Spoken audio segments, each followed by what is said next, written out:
kita mau tanam di area konsesi kita, teman-teman bisa belajar. Kita list siapa yang mau belajar, ya kan? Nah, nanti dalam waktu 1 tahun kalian harus sudah bisa melakukan ini sendiri di lahan kalian.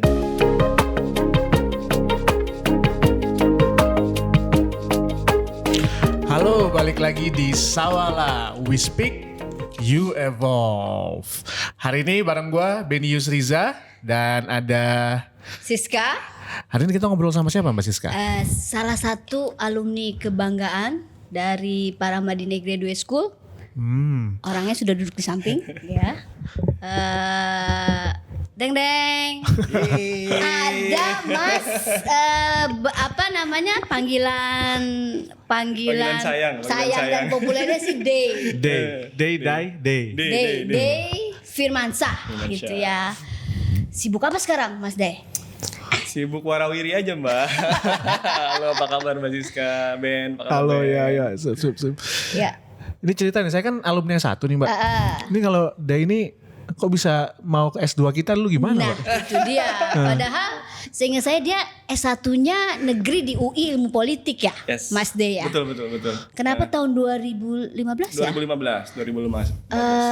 Memilih untuk fokus ke diplomasi IR gitu ya. Waktu itu udah bekerja sebagai profesi apa ketika membutuhkan saya pengen ilmu politiknya fokus ke hubungan internasional gitu.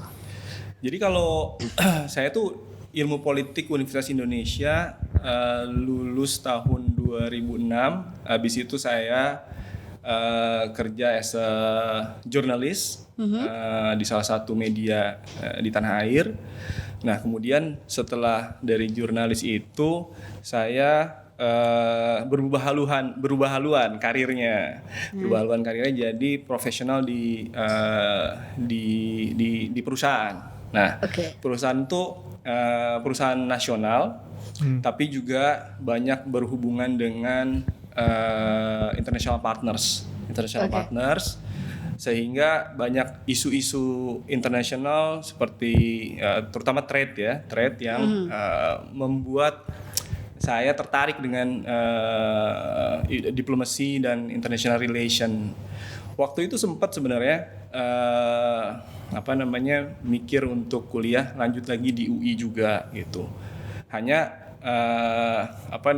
ya mungkin ini otokritik lah ya, sebagai bagian dari keluarga UI menurut saya agak old school kurikulumnya. Ups gitu ya. Ngelihat beberapa universitas yang yang saya lihat waktu mau ngambil S2 yang di dalam negeri gitu ya, dan saya tertarik dengan Universitas Paramadina justru karena menurut saya kurikulumnya itu memiliki elemen-elemen kebaruan gitu loh. Seru-seru nih kayaknya nih. Nggak old school ya. Nggak old school gitu kan. Terus dosen-dosennya juga banyak praktisi gitu. Sehingga akhirnya kemudian memutuskan untuk ambil di Universitas Paramadina gitu.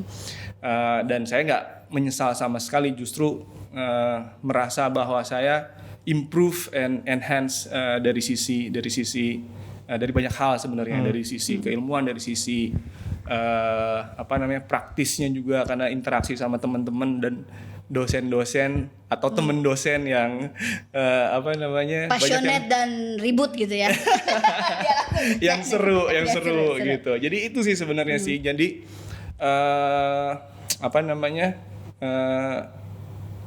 sehingga memutuskan untuk di Universitas Paramadina 2015 karena banyak banget berhubungan sama isu-isu internasional. Waktu itu saya juga aktif di World Economic Forum as part of my company gitu kan, dan juga di ABAC, APEC Business Advisory Council gitu. Jadi interaksi-interaksi itu yang memutuskan kemudian saya ambil diplomasi and international relation di Paramadina. Universitas Paramadina. Oke. Gitu. Jadi kamu mengatakan salah satu pertimbangannya adalah kurikulumnya bagus-bagus ya. Yang kamu ingat apa yang kemudian gitu ya? Dari perjalanan kamu tadi, kebutuhan dari trade dan lain-lain gitu ya. Oh, this is what I need gitu ya. Yang kamu bilang bukan old school. Ya. Dan sehingga saya angkatan 2015 your peer juga ada diplomat aktif gitu ya. So you have betul. you have this environment sebenarnya. Yes. Ya. Jadi kalau bring back the memories gitu ya. Apa yang menurut kamu menarik, oh this is what I'm looking for gitu. Saya inget banget waktu masih kuliah itu, Ben Basiska ada satu topik yang saya present juga di kelas itu mengenai renewable energy gitu loh. 2015 tuh ya. Yes, 2015. Even menurut saya kalau kita ngomongin soal kuliah gitu ya, atau apalagi misalkan S2 itu kayaknya international relation gitu ya, kayaknya kita akan jarang sekali ngomongin soal hal-hal yang mungkin dalam tanda kutip baru. out of topic gitu ya, ya baru, Isu atau baru, isu ya. baru gitu. Ya. Saya waktu itu ngomong soal renewable energy di Indonesia juga gitu. Salah satu topik yang sebenarnya menarik perhatian saya juga, dan teman-teman yang lain juga tertarik sekali Antusias, dengan isu tersebut gitu. Dan diskusinya seru gitu kan ya, dan bring perspektif yang baru buat kita semua. Itu sih yang seru-seru gitu. Selain tentu aja banyak isu-isu isu-isu semacam lain yang tetap bisa kita bahas kayak hak asasi manusia, kemudian juga ASEAN, ASEAN dan lain sebagainya. Tapi topik-topik yang baru ini justru yang ini kayaknya seru banget nih gitu loh, renewable energy, kemudian kita ngomongin soal climate change, kita ngomongin soal future of technology dan lain sebagainya. Itu yang bikin seru sih kalau menurut saya sih. Dan diskusinya juga open, semua orang bisa dengan perspektifnya masing-masing secara terbuka gitu ya. Seru. Dan kayaknya dilanjutkan ke pekerjaan sekarang ya, Mbak? Ya. Ini ya. Dari climate change, renewable energy. Mulai gitu. menyentuh yang hijau-hijau, jauh-jauh. Green economy. Green economy. Jadi, kalau sekarang ini di mana Mas sehari-harinya ngantornya? Sehari-hari masih di salah satu perusahaan swasta. Boleh sebutin emang? Boleh, nggak apa-apa. Nih nggak ada iklan kok ya. Nggak ada Nggak ada iklan. Saya kerja di Indica Energy. Indica Energy itu investment company sebenarnya. Kita nyebutnya investment company. Jadi invest di berbagai bidang. Berdiri sejak tahun 2000. Awalnya memang banyak investasi di bidang sumber daya alam, terutama untuk pertambangan, mining gitu ya. Tapi kemudian sejak 5 tahun terakhir, our leaders punya komitmen yang tinggi untuk mulai shifting our businesses dari yang coal and mining related investment ke yang non coal mining and ke yang non coal and mining related businesses gitu, sehingga kita punya semacam perubahan cita-cita di internal perusahaan bahwa kita perlu melakukan diversifikasi bisnis kita gitu loh, dari yang batu bara atau mining ke bisnis-bisnis lain. Sejak 2015-2016 tersebut mulai dilakukan diversifikasi bisnis tersebut gitu, sehingga beberapa perusahaan yang berhubungan sama coal, misalkan adalah perusahaan kontraktor miningnya dijual perusahaannya, Kemudian ada perusahaan transshipment coal-nya itu juga dijual. Nah, kemudian ada juga salah satu perusahaan tambang itu juga dijual. Nah, hasil dari jual perusahaan-perusahaan yang related sama coal tersebut kemudian direinvestasikan kembali ke bisnis-bisnis yang non coal, bisnis-bisnis yang hijau, bisnis-bisnis yang berhubungan dengan ya kita sebutnya green economies lah atau green businesses gitu, mulai dari kita kemudian starting up our PLTS business, kita punya perusahaan EV mobility, electric vehicle, kita punya motor listrik yang kita launch, kita punya charging station businesses. Kemudian kita sedang lagi garap bis listrik juga gitu. Dan yang paling terbaru itu kita nyebutnya bisnisnya nature based solution, solusi berbasis alam. Itu ini yang sebenarnya lagi hype nih, bahasa sekarang ya, hype nature. Kita lagi hype, kita punya bisnis yang kita sebutnya regenerative forestry business gitu. Nah, ini topik kita hari ini sebenarnya nih. Ya. Regenerative forestry business. Yes. Kalau saya belajar dulu kan ya kita taunya reboisasi gitu kan, terus masuk ke mana reforestasi atau apa gitu. Yes. Nah, ini kalau dulu memang kan pendekatannya hanya bagaimana kita menanam kembali tanah yang sudah digunakan atau bahasa seremnya dieksploitasi gitu kan. Gitu. Bahasa wajar kok. Bahasa wajar dieksploitasi gitu misalkan. Nah, tapi hari ini ada kata regeneratif nih. Ini apa yang membedakan sebenarnya Mas Day? Ya, sebenarnya kalau misalkan boleh cerita agak mundur gitu ya. Boleh cerita agak mundur, komitmen terhadap bisnis yang regeneratif ini kalau di luar tuh sudah cukup lama bermunculan gitu. Hanya di Indonesia saja yang kita agak telat nih. Biasanya kita telat-telat terus ya. Kita agak-agak telat-telat. Di luar itu paling dekat di mana, Mas? Biasanya di EU sama di US. Oke lah, itu jauh lah. Gak apa-apa kita telat. Ya, itu memang udah biasa. Udah biasa lah. Agak jauh nyampenya ya. Asal jangan tetangga kita udah duluan gitu. Iya, kan kalau di luar gitu ya, bisnis-bisnis yang regeneratif tuh udah mulai banyak bermunculan gitu ya. Karena environment-nya juga mendukung gitu ya. Environment bisnisnya pemerintahnya juga mendukung gitu ya. Dan di Indonesia baru kesadaran itu baru ada beberapa tahun terakhir. 2015 belum tuh ya? Belum ada hype-nya belum ada. Hype-nya belum ada. Baru 2-3 tahun terakhir lah di Indonesia. Baru 2-3 tahun terakhir.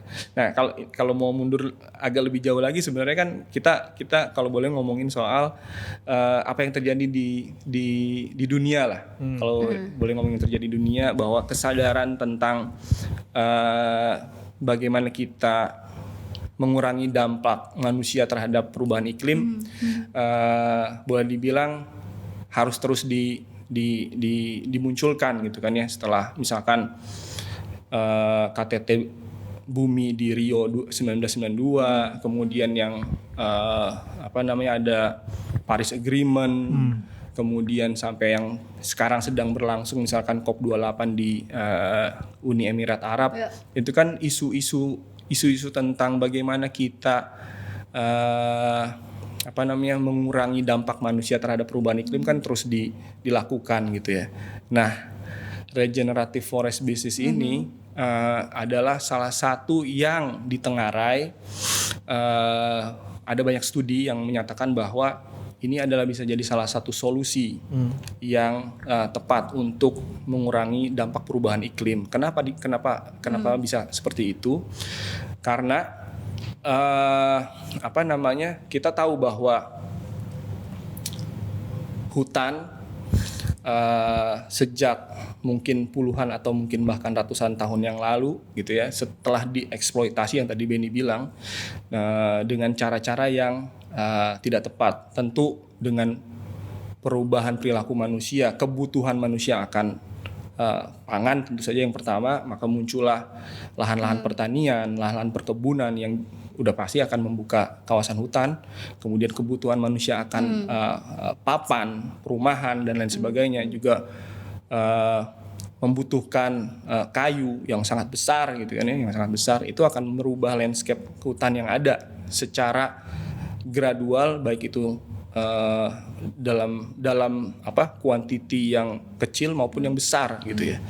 Nah, hutan padahal punya peran penting untuk menjaga climate kita gitu kan ya. Tapi masalahnya adalah pengelolaan hutan dilakukan secara tidak proper lah. Kita nyebutnya tidak proper gitu. Nah, regenerative forest business ini itu ingin mengembalikan keseimbangan bisnis kehutanan dilakukan secara proper seperti itu. Kita tahu bahwa ada kebutuhan besar terhadap kayu secara nasional maupun secara global. Tapi kita juga harus tidak melupakan kebutuhan dasar bahwa kita perlu menjaga hutan itu. Makanya kalau di regenerative forest business itu ada 3 kaidah atau prinsip utama yang perlu perlu di enforce gitu ya ketika kita melakukan pengelolaan bisnis kehutanan. Yang pertama itu adalah bahwa kita harus menjaga alamnya, itu harus jadi prinsip yang utama. Nature-nya harus dijaga, bahwa kita memberikan kesempatan kepada nature, dalam hal ini hutan, untuk melakukan regenerasi dan siklus yang dibutuhkan untuk dia. Kalau kita nebang hutan, nebang kayu, ya kan, kayu, let's say misalkan kayu keras, misalkan kayu cendana, dia butuh waktu puluhan tahun untuk hidup gitu loh. Sementara kita potong dia paling juga cuman 10 menit, nggak nyampe gitu ya, 10 sampai 30 menit selesai kita potong, ada dia udah nggak ada gitu. Sementara dia butuh waktu untuk tumbuh besar sampai misalkan 30 cm atau 50 cm diameternya, dia butuh waktu sangat panjang, puluhan tahun gitu ya untuk itu. Nah, kita harus memastikan memberikan waktu untuk regenerasi dan siklus itu kepada hutan. Caranya dengan seperti apa? Ya, kita harus melakukan penebangan yang terpilih gitu kan ya. Ada spot-spotnya dan lain sebagainya. Regeneratifnya harus seperti itu. Kemudian yang kedua nature, kemudian climate gitu. Kita juga harus memastikan bahwa bisnis kehutanan itu harus mempertimbangkan aspek climate-nya juga, yang tadi bahwa justru hutan ini adalah sumber karbon, istilahnya carbon sequestration gitu kan ya. Dialah yang menangkap emisi karbon yang kita hasilkan, yang manusia hasilkan melalui kendaraan, rumah tangga, industri dan lain sebagainya. Dia adalah yang nangkap emisi-emisi tersebut. Makanya perlu diberikan ruang buat hutan, buat menjaga climate itu sendiri. Dan yang ketiga, prinsip atau kaidah utamanya dalam regenerative forest business itu adalah community gitu loh, bahwa kita harus menjaga dan menghormati hak-hak komunitas atau masyarakat, terutama masyarakat adat yang sudah tinggal di area kehutanan. Ya, perusahaan punya izin, punya izin, bukan hak Mbak kalau perusahaan, tapi izin gitu. Tapi masyarakatlah yang punya hak.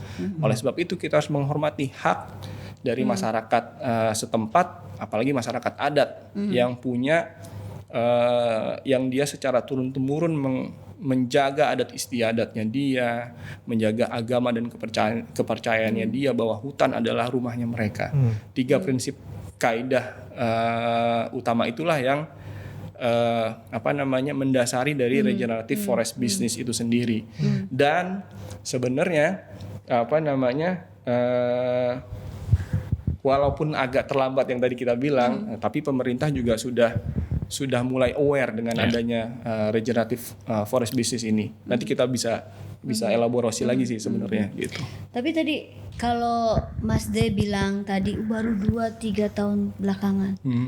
Ini dipicu kondisi pandemi gak sih Mas De? Karena tiba-tiba kita dipaksa untuk berhenti.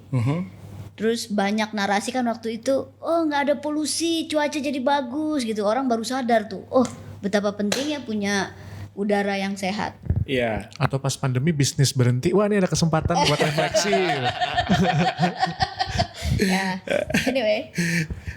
Bisa jadi salah satu faktornya seperti itu. Cuma memang yang tadi saya bilang sih Mbak Siska sama Ben, kalau di luar regenerative forest business ini Sudah long way. udah lumayan Kesadarannya ada. awareness-nya gitu ya. cukup tinggi gitu ya. Hanya di kita ya mungkin aja karena orang mulai menyadari bahwa kita memang butuh itu gitu loh. Karena tadi dari konsep regeneratif forestry business gitu ya. Berarti kan itu udah spesifik kepada lokasi hutan Yes. yang harus dikembalikan ke fungsinya sebagai hutan. Iya. Kita tidak lagi bicara ada hutan yang dialihfungsikan ke tempat lain gitu ya. Jadi kan kayaknya lebih ke konservasi, jumlah hutannya jangan dikurangi lagi dong gitu semangatnya, atau gimana? Nah. Jadi bisnis ini hanya di hutan-hutan yang berizin memang untuk hutan konservasi gitu lah. Saya bukan forester by background ya Mbak ya. Cuma saya mengamati cara kerja teman-teman. Jadi memang ada pertentangan paradigma gitu ya. Bahwa di hutan itu ya untuk dimanfaatkan kayunya. Satu sisi seperti itu, bahwa ya hutan memang diberikan oleh Tuhan gitu for kan. economic reason. Bahwa hutan harus dimanfaatkan kayunya sebisa mungkin, seoptimal mungkin gitu, bahwa ya nanti akan ada penanaman tapi kemudian hutan yang bisa dimanfaatkan dioptimalisasi seperti itu. Di sisi yang lain yang tadi Mbak Siska bilang conserve gitu dia, ini dalam titik yang sangat idealis gitu ya, sama sekali nggak boleh buka hutan. Sama sekali nggak boleh mengalihfungsikan hutan gitu loh. Sebetulnya regenerative forest business berada di tengah-tengah antara menjembatani exactly, gitu ya. Di antara dua perspektif yang ya boleh dibilang sangat bertentangan gitu ya. Satu adalah logging approach bahwa kayu pasti dimanfaatkan sebagai penerimaan negara, kemudian bahwa kebutuhan kayu sangat tinggi. Kalau misalkan kita stop logging, maka kemudian harga kayu akan sangat tinggi, malah akan memicu illegal logging gitu, bahwa orang ketika harga kayu tinggi, high demand dia jadi mahal gitu, mahal malah jadi ilegal gitu loh. Tapi sisi lain teman-teman yang punya pendekatan konservasi bahwa sama sekali nggak boleh dibuka, bahwa hutan adalah tempat biodiversity dan tidak boleh dimanfaatkan di luar kepentingan biodiversity gitu. Nah sebenarnya regenerative forest business itu mencoba menjembatani itu yang tadi Mbak Siska bilang, bahwa kita bisa tetap menjalankan fungsi-fungsi ekonomi di hutan untuk kepentingan tadi alamnya terjaga, climate-nya terjaga, dan komunitasnya juga terjaga seperti itu. Dan oleh desakan-desakan baik itu private sector, NGO dan lain-lain, sebetulnya ruang untuk melakukan itu kemudian secara legal itu ada di Kementerian Lingkungan Hidup dan Kehutanan melalui yang disebut multi usaha kehutanan. Seperti itu. Tadinya perspektifnya sangat logging sekali, sangat kayu, tapi kemudian dengan multi usaha kehutanan itu, selain logging atau kayu, usaha untuk yang bisa dilakukan di area hutan itu bisa ada tambahan yang lain, Mbak. Misalkan non timber forest produknya, hasil hutan bukan kayu, kalau kita sebutnya HHBK, non timber forest product. Kemudian misalkan untuk environmental services-nya atau jasa lingkungannya. Jasa lingkungannya macam-macam. Yang tadi Mbak Siska sempat sampaikan sebelumnya kita ngomongin soal misalkan carbon sequestration-nya. Itu kan juga bisnis baru yang bisa bermanfaat bukan cuma buat pemerintah dan private sector tapi juga buat masyarakat juga. Atau misalkan water conservation-nya juga. Oke. Ya, di dalam hutan yang baik yang terjaga itu kan dia juga menjaga kandungan air yang ada di dalam tanah di situ gitu, sehingga baik itu tanah air permukaan maupun air tanah gitu. Kalau hutannya bagus maka dua sumber air tanah dan air permukaan juga akan bagus sehingga bisa dimanfaatkan macam-macam pemanfaatannya, misalkan untuk apa, mini hidro atau malah mungkin skala yang lebih besar, PLTH gitu. PLTA, pembangkit listrik tenaga air. Baik itu yang skalanya kecil, misalkan di bawah 1 mega, atau misalkan skala yang mulai menengah dari 1 sampai 10 mega, atau malah yang besar gitu loh. Selama hutannya dijaga dengan baik, maka dia juga sumber airnya juga akan terjaga, akan baik juga. Belum lagi misalkan sumber air bakunya. Di dalam hutan itu kan sumber air tanahnya juga bagus gitu, sehingga juga dimanfaatkan untuk membuat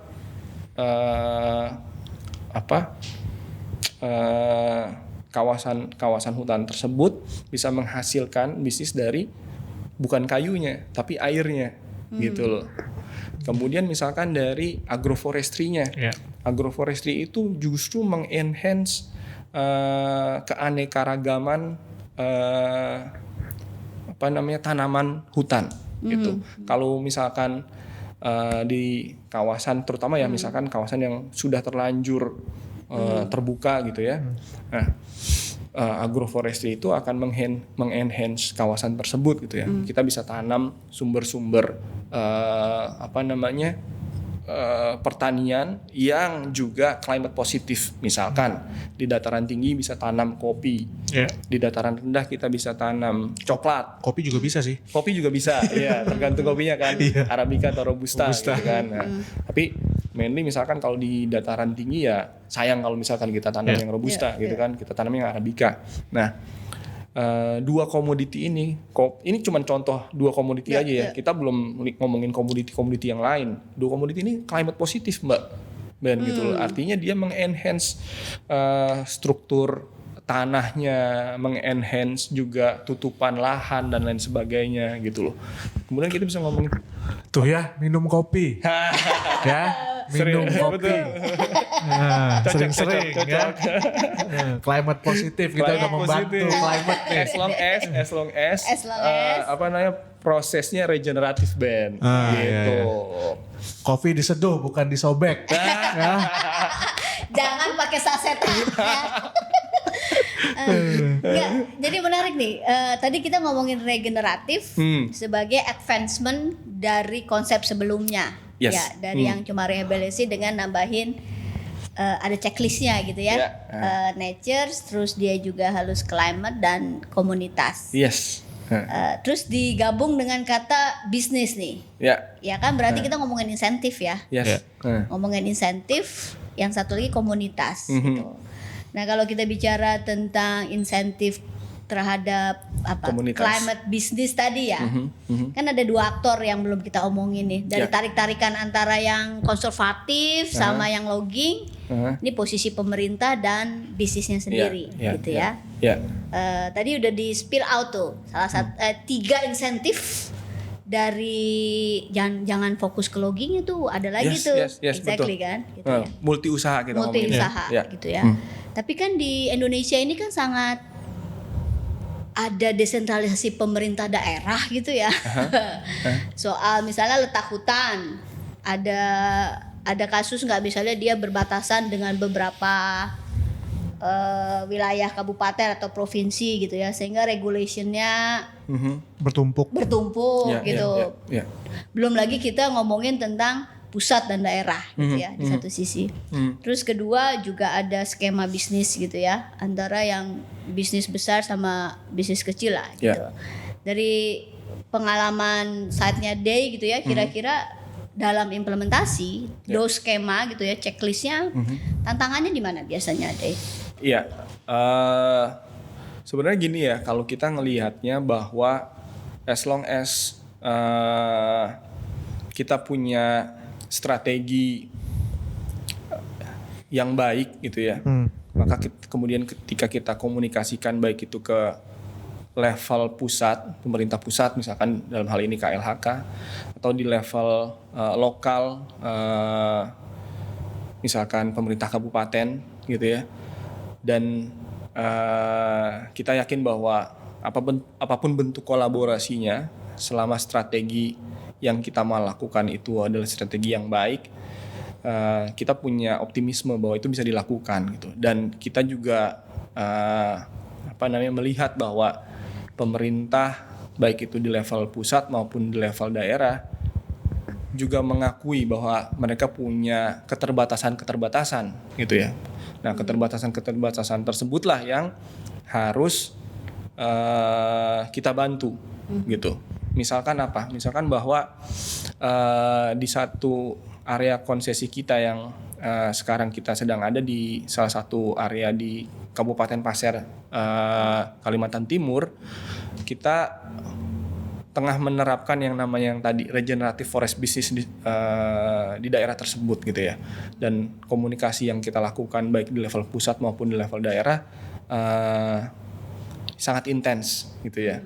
Ya ups and down, tapi kalau boleh dibilang it's quality relation lah gitulah. Baik itu ya kasih masukan, kasih kritik dan lain sebagainya itu terjadi gitu ya. Dan yang tadi saya sampaikan bahwa pemerintah punya keterbatasan sehingga pemerintah juga sedikit demi sedikit membuka ruang untuk improvement gitu ya. Dan kita lihat niat baik itu ada dan kita optimis bahwa itu bisa dilakukan gitu loh di site kita. Contohnya saja Mbak sama Ben, bahwa justru pemerintah lokal dalam hal ini Pemkab Pasir gitu ya, sangat terbuka untuk kolaborasi yang dilakukan oleh perusahaan dengan pemerintah.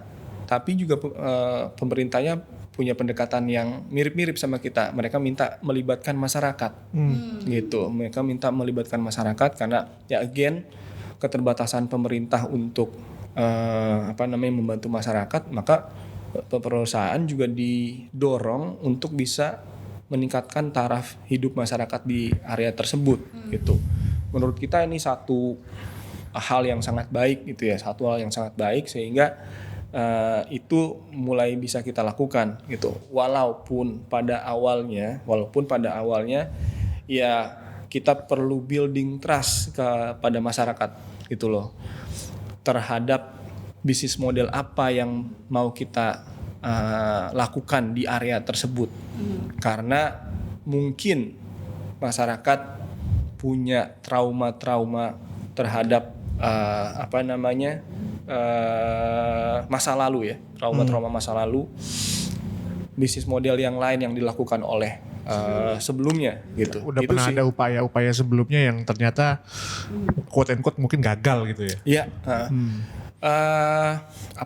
Ya kalau boleh diceritain, misalkan kalau dulu di daerah konsesi kita tersebut itu adalah daerah logging gitu loh. Mereka udah melakukan praktek logging yang sangat masif selama kurun waktu yang panjang sehingga merugikan masyarakat gitu loh. Ketika kita baru masuk, mereka berpikir hal yang serupa akan terjadi lagi kepada mereka gitu loh, bahwa sumber pendapatan mereka berupa kayu, berupa rotan, berupa hewan buruan, ikan dan lain sebagainya akan terganggu karena kehadiran kami di situ.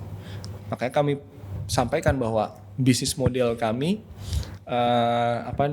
sangat berbeda dengan apa yang sudah dilakukan oleh perusahaan sebelumnya gitu loh.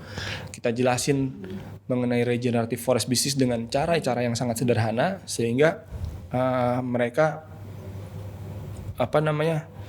perlahan-lahan mulai memberikan Berapa trust. lama itu Mas perlahannya? Karena kan menyembuhkan trauma itu kan nggak gampang ya. Betul. Apalagi komunitas yang sudah ada lebih lama mungkin dari perusahaannya atau dari ininya gitu kan, yang komunitas adat bertahun-tahun gitu. Betul. Dan ya ini semua masih proses sih Ben. Jadi kita nggak bilang bahwa sekarang sudah completely oke gitu ya.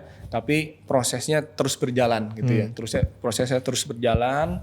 Tapi at least dari yang mulainya dari awalnya 2021 itu kalau boleh dibilang bahwa mereka sangat menolak kehadiran kita, sekarang kita udah mulai berjalan bersama-sama di sana. Kita sudah bangun misalkan nursery itu tempat pembibitan Mbak, betul, tempat pembibitan, kerja sama-sama mereka.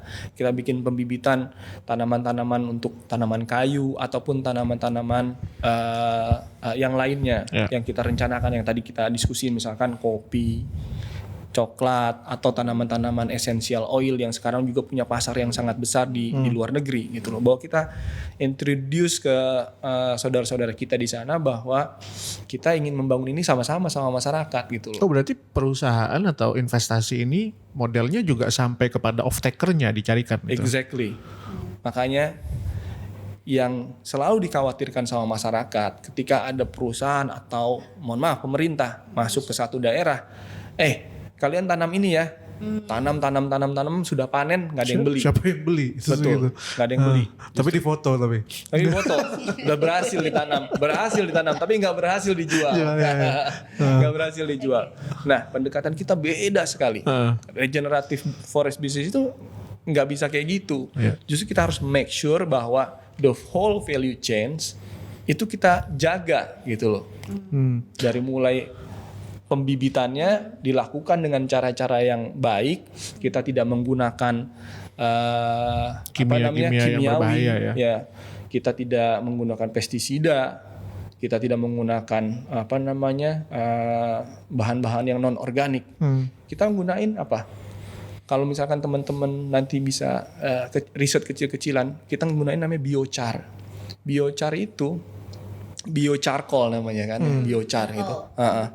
Itu bahan yang sangat alami untuk pertumbuhan tanaman gitu loh. Kita juga nggak menggunakan pestisida dan lain sebagainya. Jadi di awal sekali di nursery-nya, di pembibitannya itu sudah proses regeneratif berjalan. Kemudian nanti proses penanamannya, sehingga kemudian sampai nanti proses off takingnya kita siapin juga. Jadi kita siap sebelum ini panen misalkan kayak gitu, kita udah punya perusahaan yang akan off take gitu loh. Kita punya perusahaan di Jawa Tengah, pabrik essential oil yang akan menerima, misalkan kita tanam pala atau misalkan kita tanam serai wangi dengan dengan standar yang kita tentukan supaya kualitasnya bagus. Kemudian nanti dipanen, kita kerjasama sama masyarakat melalui koperasi. Jadi masyarakat akan berkumpul di satu KTH, kelompok tani hutan. KTH ini akan membentuk namanya koperasi. Koperasi lah yang akan dealing sama perusahaan. Off taking diterima di sini, gitu loh. Diterima di sini, nanti dicarikan pasarnya di luar negeri. Si perusahaan ini apakah perannya sampai ke pelatihan? Atau pelatihannya malah nanti itu ada di Dinas Lingkungan Hidup atau koperasi di sana? Pola kemitraan ini jadi seperti apa, Mas? Ya, kita ada kerjasama sama instansi pemerintah di lokal area, bagian dari pembinaan dari KLHK, Dinas Kehutanan di daerah. Gitu ya. Mereka kan punya penyuluh pertanian, tapi internal kita juga punya agronomis juga Ben, gitu loh, yang paham tentang kondisi lahan, tanahnya seperti apa, bibit dan lain sebagainya, gitu. Kita punya agronomis juga yang bantuin masyarakat di sana, gitu. Dan menurut kita nggak akan bisa berjalan kalau semuanya itu dari perusahaan. Harus ada timbul kemauan dari masyarakat untuk bisa menjalankan bisnis ini bersama-sama. Gitu. Makanya kita encourage masyarakat untuk membangun koperasi-koperasi yang sehat.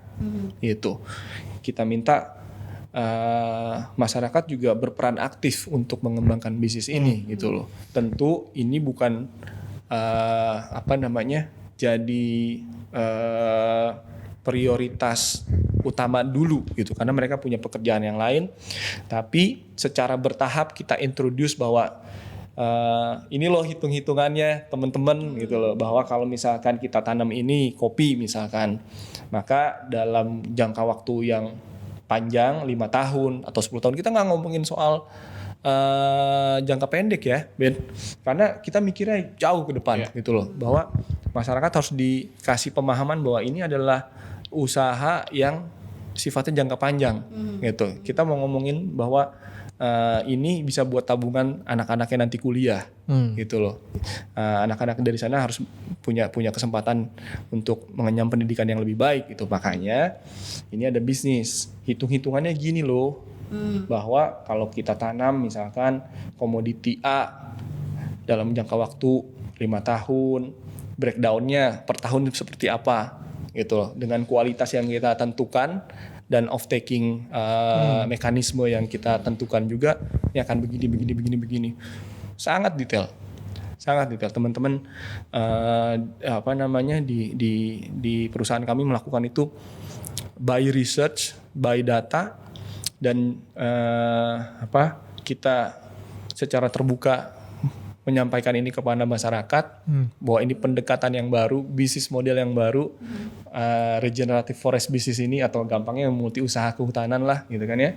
Dan pelan-pelan dari yang tadi nolak, ada konflik, ada ketidaksukaan gitu kan, pelan-pelan kita sampaikan, pelan-pelan mereka mulai bisa nerima. Ini kan kita baru lakukan di satu desa nih Ben, gitu kan ya. Kita ada satu desa, kita lakukan di sana. Nah, desa-desa di yang lain mulai denger nih, oh di tempat di situ, di desa sebelah dibikin nursery nih gitu. Di desa kita juga dong, biar kita bisa tanam juga segala macam. Kita sampaikan sama mereka, kalau misalkan memang keinginan dari masyarakatnya tinggi dan di situ kita lihat ada potensi, bisa kita lakukan gitu. Tapi lagi-lagi bahwa ini harus masyarakatnya punya niat yang kuat untuk bisa melakukan ini. Tapi memang di Kabupaten Pasir itu sudah ada kayak kapitalnya memang sudah mereka kan ini ya.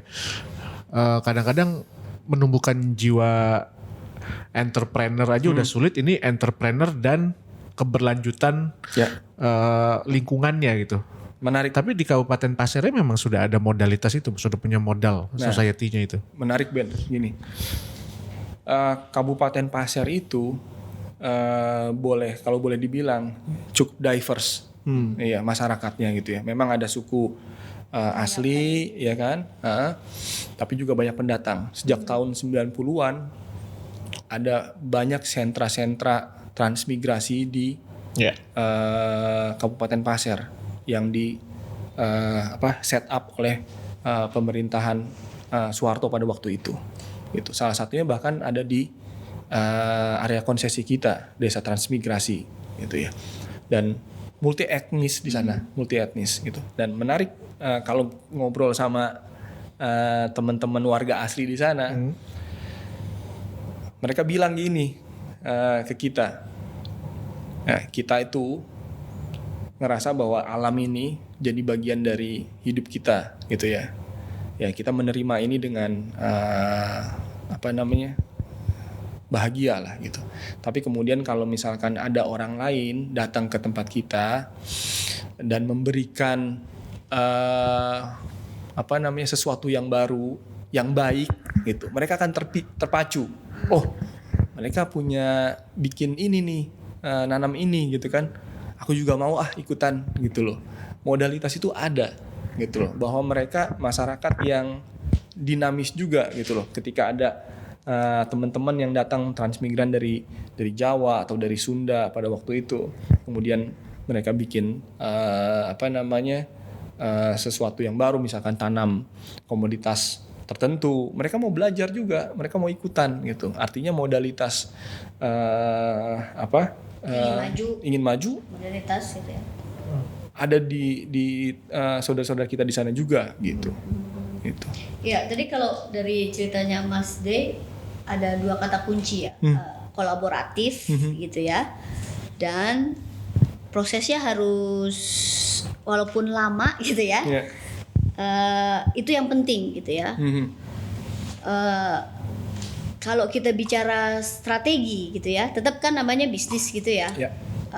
Antara tadi kolaboratif dan kemudian waktu lama gitu kan, tetap harus punya target ya. Betul. Nah, jadi dari pengalaman tadi misalnya kalau perusahaan sudah punya agronomis gitu ya. Berarti kan strateginya mungkin menentukan dulu ya pilihan checklist gitu ya. Tadi misalnya milih nursery-nya apa yang mau ditanam gitu ya. Itu kan berarti sudah dengan proses by research dulu ya. Jadi komunikasi ke masyarakat tinggal checklist gitu ya. Karena saya bayangin tadi kalau ngomongin luka lama dan lain-lain, mereka misalnya biasa cuma nebang gitu ya. Terus kan ada kerjaan baru nih gitu ya. Itu kan ada skill lagi ya. Jadi dalam konteks strategi kolaboratif dan target-target kan tetap kalau bisnis kan ada target. Kita udah invest berapa mesti balik modal berapa gitu ya. Jadi biasanya paket-paket gitu ya. Proses kolaboratif ya harus dijalanin gitu ya. Sampai kemudian masyarakat mau pilih paket yang ini ya, tapi kan tetap semangatnya konsensus tadi ya akhirnya ya. Bahwa pertanyaan saya adalah pilihannya akhirnya adalah komoditas ini yang mau kita kembangkan itu masyarakat memang milih gitu ya, atau juga ketika milih kita siapkan tadi pelatihannya, don't worry gitu ya. Gimana prosesnya? Jadi kita proses researchnya sebelum kita kemudian turun ke lapangan itu juga cukup panjang gitu kan.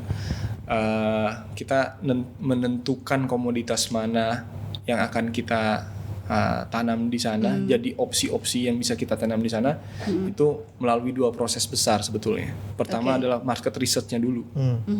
Market research-nya dulu. Sorry, kebalik. Pertama adalah on the ground research-nya dulu. Kita ngomongin soal soilnya, kita ambil sampel tanahnya dulu. Apakah tanah ini cocok untuk komoditi A, B dan C gitu kan? Kita ambil sampel banyak sekali Mbak waktu itu. Berarti udah jalan dulu. Sudah.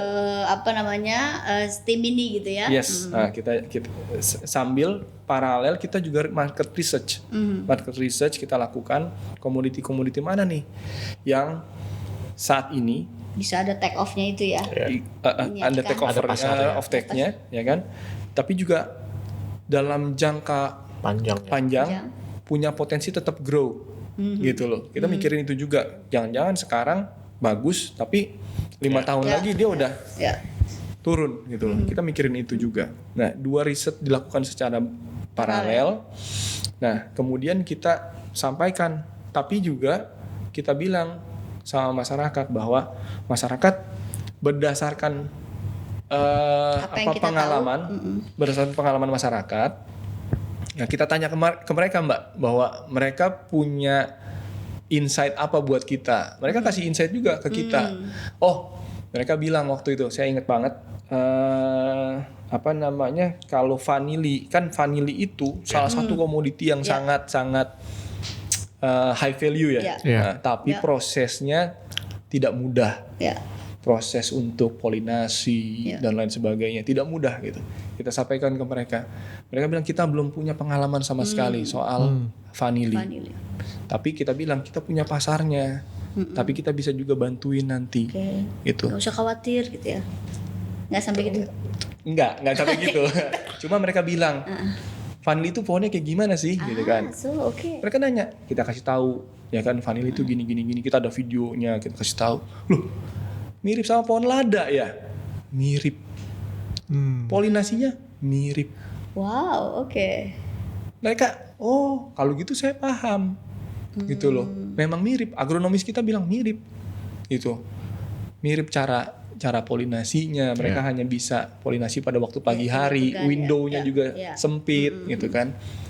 Sama pohon lada juga kayak gitu gitu loh. Oh, kalau lada kita udah udah pernah gitu loh, dan kita ada juga gitu. Nah, kalau gitu tinggal di convert aja knowledge-nya dari yang tadinya nanam lada jadi nanam vanili. Tadinya kalau lada harganya ya mohon maaf rendah, kalau vanili harga kilo-kiloan jutaan. Ya, macam saffron lah itu gitu. Iya. Sejenis-sejenis. Oke. Gitu. Ya, Itu yang menarik gitu, bahwa proses meminta feedback dan minta insight itu kita lakuin, Mbak. Gitu loh, bahwa Jadi ada owning-nya ya. exactly gitu loh. Dan ketika kita bilang bahwa teman-teman, saudara-saudara, kita punya nih calon komoditi-komoditi yang mau kita tawarkan ke teman-teman. Ini approach-nya gini loh. Kita mau tanam di area konsesi kita. Gitu. Kita mau tanam di area konsesi kita, teman-teman bisa belajar. Teman-teman bisa belajar. Kita list siapa yang mau belajar, ya kan? Nah, nanti dalam waktu 1 tahun kalian harus sudah bisa melakukan ini sendiri di lahan kalian, di lahan kalian. Sehingga nanti kalau kalian sudah berproduksi sendiri, itulah yang akan kita ambil. Dan kalian udah punya pasarnya. Iya, gitu. karena area konsesi kita ya akan kita buat produksi kita, gitu. Tapi kita memberikan kesempatan kepada masyarakat yang punya lahannya itu untuk belajar di kita, kemudian menerapkan sistem itu di tempatnya mereka, dan kemudian nanti kita ambil barangnya. Gitu. Makanya ini yang disebut namanya kalau di sana namanya perhutanan sosial. Perhutanan sosial gitu. Bahwa mereka punya lahan sendiri, tapi kemudian kita off-take barangnya. Jadi ya sebenarnya kayak plasma inti lah. Kita sebagai intinya, mereka plasmanya, tapi komoditinya sama. Gitu, komoditinya sama. Gitu. Kalau yang mungkin yang ya mohon maaf ya, komoditi-komoditi yang non climate positif udah bisa melakukan itu, harusnya komoditi-komoditi yang climate positif bisa juga melakukan sistem kayak gini gitu loh. Ya kan, as long as ya itu tadi off-takernya terjamin gitu loh. Kan kalau boleh mention komoditi yang non climate positif kayak apa, misalkan sawit misalkan, atau karet, mereka udah menjanjikan gua ambil barang lu, gitu kan istilahnya gitu. Ini kok ngomong sawit pelan banget ya Mas? Sawit. Kita nggak main sawit sih. Iya, memang mereka selalu punya ini ya, karena pasarnya terjaga dan pasti mereka langsung bisa menjanjikan. Tapi itu kan berarti kemampuan sebetulnya lebih kepada kita memastikan ada pasar dan ada permintaan kan. Nah, ini menarik sebenarnya. Kalau boleh cerita soal misalkan komoditi-komoditi yang bisa kita off take dari lahan agroforestry kita yang komoditinya adalah climate positif. Gitu. Misalkan untuk komoditi essential oil yang tadi saya bilang, itu kita udah punya perusahaan off takernya namanya Natura Aromatic. Dia pabrik 5 besar eksportir essential oils di Indonesia. 5 besar. Jadi dia terima dari banyak petani-petani serai wangi, minyak serai wangi ya, bukan serai wanginya ya. Dan serainya bukan serai buat masak ya. Serai wangi minyaknya diterima sama mereka. Pala minyaknya diterima. Kemudian apalagi ya? Vanili. Jarak nggak ya, jarak? Belum ada. Terus ada banyak minyak-minyak yang lain, kemudian diterima sama mereka, diolah, kemudian diekspor keluar. Jadi apa? Di luar dibeli sama produsen-produsen parfum terbesar yang ada di dunia. Name it. Apa aja yang produk-produk parfum itu pakai dari kita. Dan kita itu salah satu yang terbesar di dunia. Biasanya narasi jalur rempah dan climate positif ini jadi masuk akal ya. Kita di jalur rempah ini ya. Banget gitu loh. Banget. Dan itu baru satu komoditi ya, essential oil. Yang tadi yang di dalamnya tuh ada pala, ada serai wangi, ada kananga, ada yang lain-lain lah gitu kan. Belum kopi. Oh ya, gitu kopi kan. mah pastilah. Iya. Tapi yang kita harus make sure bahwa off takernya juga regeneratif, Ben. Gitu loh. Kita udah punya hubungan yang baik sama off taker yang regeneratif juga. Let's say Slow Coffee. Mereka one of the perusahaan yang menerapkan prinsip-prinsip regeneratif. Gitu deh. Mereka make sure bahwa source-nya itu climate positif gitu.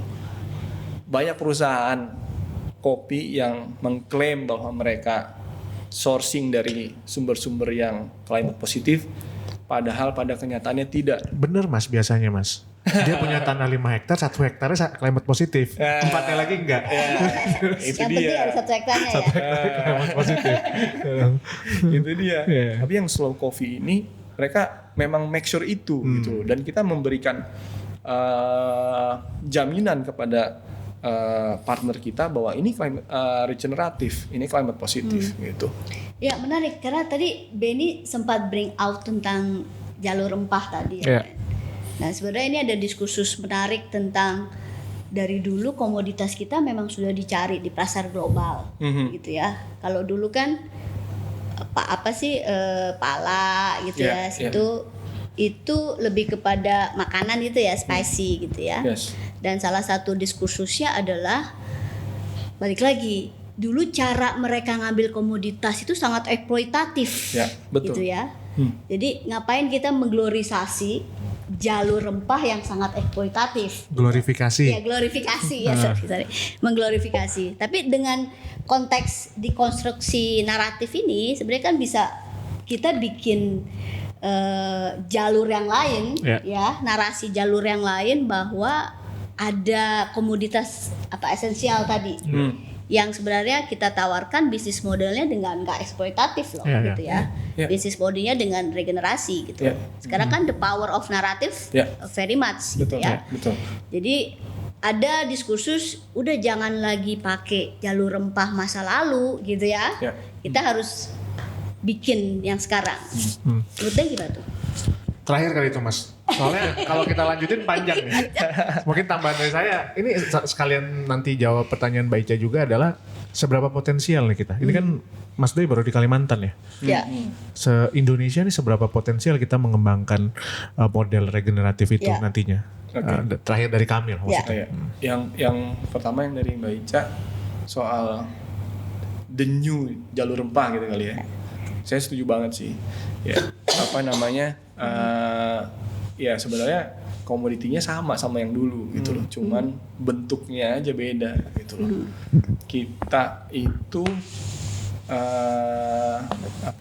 untuk vanili itu kita hanya kalah dari satu negara di Afrika. Saya lupa namanya. Nah, tapi kalahnya nggak banyak. Padahal kalau lihat kualitas produk kita jauh lebih bagus. Gitu.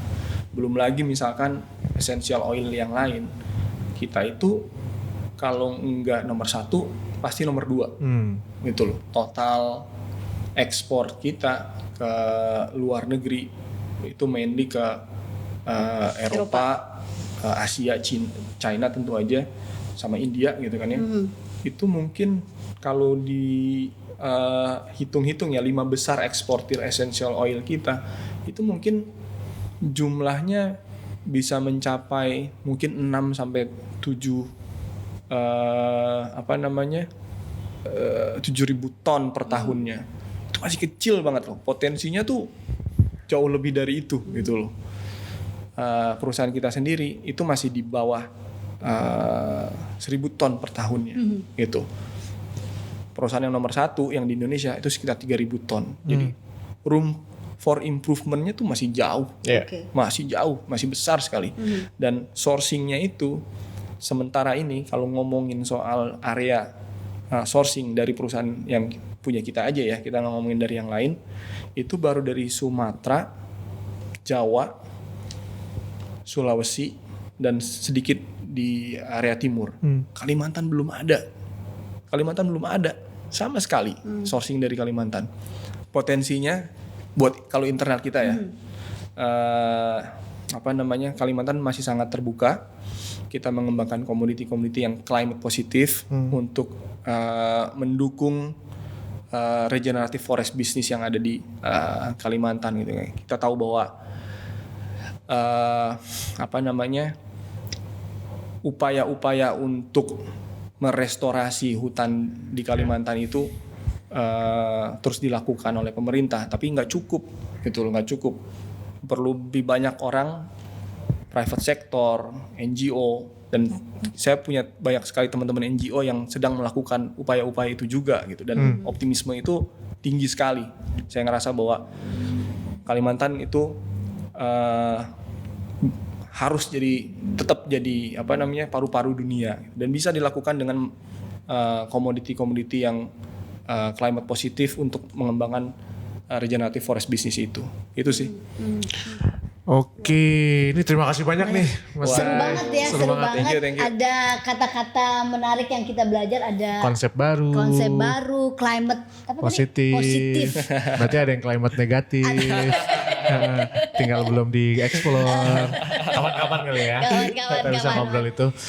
Oke. Sekali lagi Mas Dey, terima kasih banyak. Thank you. Kita belajar banyak hari ini ya Ben ya. Semoga we speak you evolve, terinspirasi dengan diskusi kita hari ini. Sampai jumpa di Sawala selanjutnya. Thank you.